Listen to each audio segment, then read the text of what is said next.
বিসমিল্লাহির রহমানির রহিম।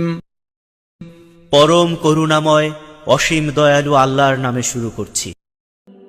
আলম নাশরাহ লাকা সাদরাক। হে মুহাম্মদ, আমি কি তোমার জ্ঞান ধারণের জন্য তোমার বক্ষ উন্মুক্ত করে দেইনি?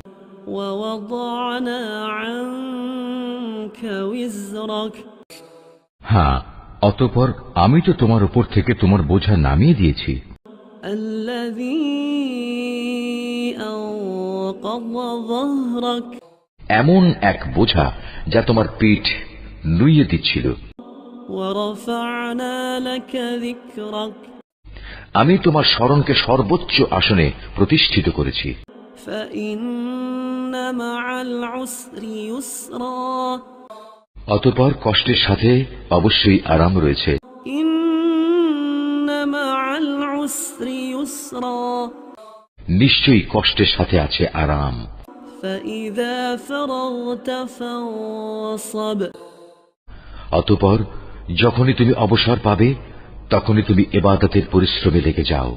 ওয়া ইলা রাব্বিকা ফারগাব। এবং সম্পূর্ণ নিজের মালিকের অভিমুখী হয়ে যাও।